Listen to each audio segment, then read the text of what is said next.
नमस्कार, आप देख रहे हैं सिटी पोस्ट लाइव। मैं हूँ रिया रजक। बिहार के नेता प्रतिपक्ष तेजस्वी यादव ने राज्य की आर्थिक स्थिति को लेकर के सरकार पर गंभीर सवाल उठाए हैं। उन्होंने सोशल मीडिया पर एक पोस्ट के जरिए दावा किया है कि बिहार की वित्तीय हालात काफी खराब हो चुकी है और सरकार को सामाजिक सुरक्षा पेंशन देने के लिए भी विशेष फंड का सहारा लेना पड़ रहा है। जी हाँ, तेजस्वी यादव ने कहा कि 9 जून को हुई बिहार कैबिनेट की बैठक में मई जून जुलाई 2026 की सामाजिक सुरक्षा पेंशन के भुगतान के लिए 3,662 करोड़ रुपए बिहार आकस्मिकता निधि से निकालने की मंजूरी दी गई है। जी हाँ, इस आपको बता दें कि यह वह फंड होता है जिसका इस्तेमाल आमतौर पर बाढ़, भूकंप, महामारी और या फिर किसी बड़े संकट जैसे अचानक आने वाली परिस्थितियों में किया जाता है। उन्होंने कहा कि जब सरकार को पेंशन देने के लिए भी इस फंड का उपयोग करना पड़े तो यह राज्य की आर्थिक स्थिति को लेकर के चिंता बढ़ाने वाली बात है।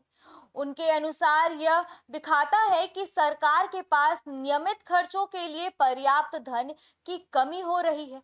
तेजस्वी यादव ने आरोप लगाया कि पिछले कई महीनों से राज्य में कर्मचारियों के वेतन, पेंशन और कई अन्य भुगतानों में देरी हो रही है। उन्होंने दावा किया है कि कई ठेकेदारों का भुगतान 1 साल से अधिक समय से लंबित है और साथ ही जिन विकास योजनाओं को वर्ष 2023-24 में मंजूरी मिली थी उनमें से कई का काम अभी तक शुरू भी नहीं हो पाया है।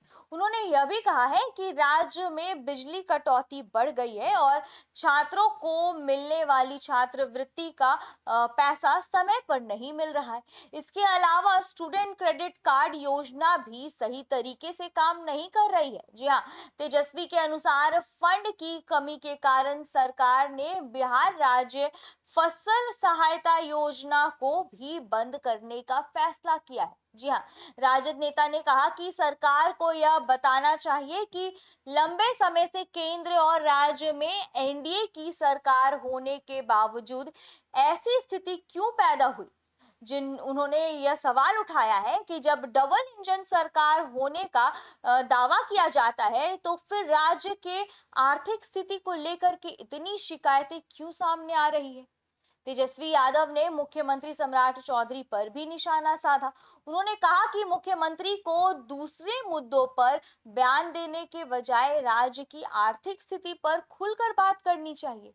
उनका कहना है कि बिहार के लोग सरकार से यह जानना चाहते हैं कि आगे आर्थिक चुनौतियों से निपटने के लिए क्या योजनाएं बनाई गई है। हालांकि ये सभी आरोप तेजस्वी यादव की ओर से लगाए गए हैं। जी हाँ, सरकार की ओर से अभी तक इस मामले में विस्तृत जवाब सामने नहीं आया है। जी हाँ, और ऐसे में अब सबकी नजर बिहार सरकार और उनके मंत्रियों की प्रतिक्रिया पर है। जी हाँ, यह देखना महत्वपूर्ण होगा कि सरकार इन आरोपों का क्या जवाब देती है और राज्य के वित्तीय स्थिति को लेकर के क्या स्पष्टीकरण देती है। इस पर आपकी क्या राय है, हमें कमेंट बॉक्स में जरूर बताइएगा। देखते रहिए सिटी पोस्ट लाइव। तब तक के लिए धन्यवाद।